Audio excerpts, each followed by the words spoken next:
10वी-12वी पदवीनंतर पुढे काय? वैद्यकीय क्षेत्रात हवंय उज्ज्वल भविष्य आणि 100% रोजगार. मग निवडा केपी पॅरे मेडिकल इन्स्टिट्यूट. प्रगत तंत्रज्ञान, दर्जेदार शिक्षण आणि कौशल्यपूर्ण प्रशिक्षण एकाच ठिकाणी. हो, आम्ही घेतो तुमच्या कौशल्य विकासाची जबाबदारी आणि हे आमचे विद्यार्थी सरकारी खासगी हॉस्पिटल आणि नामांकित लॅबमध्ये कार्यरत. आजच प्रवेश घ्या. केपी पॅरे मेडिकल इन्स्टिट्यूट. शिक्षण, कौशल्य आणि रोजगारांचं विश्वसनीय नाव. नमस्कार, मी सुद्धा महाराष्ट्र खबर न्यूज मध्ये आपलं सगळ्यांचं स्वागत. शाळेच्या मुख्याध्यापक किंवा शाळा प्रशासनाला जर बाल लैंगिक शोषणाची तक्रार मिळाली तर त्याची तक्रार करणे ही त्यांची जबाबदारी आहे.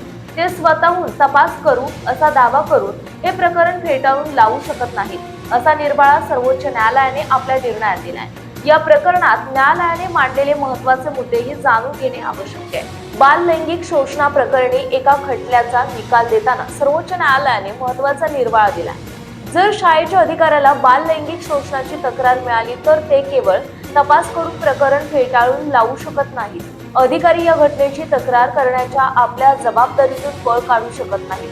बाल लैंगिक अत्याचार प्रतिबंधक कायदा 2012च्या कलम 19 अंतर्गत घटनेची तक्रार करण्यात अयशस्वी झाल्यास पोक्सो कायद्याच्या कलम 21 अंतर्गत फौजदारी जबाबदारी येते, ज्यासाठी 6 महिन्यांपर्यंत तुरुंगवास किंवा दंड होऊ शकतो, असे न्यायालयाने म्हटले. एका सिनियर विद्यार्थ्याने 8 वर्षाच्या विद्यार्थिनीवर केलेल्या बलात्काराचा प्रकार उघडकीस आला होता, पण शाळेच्या मुख्याध्यापकांकडून या प्रकरणाची तक्रार दडपल्याचा आरोप करण्यात आला. सर्वोच्च न्यायालयाचे न्यायमूर्ती मनोज मिश्रा आणि के.व्ही. विश्वनाथन यांच्या खंडपीठाने या प्रकरणात मुख्याध्यापकांची निर्दोष मुक्तता रद्द केली.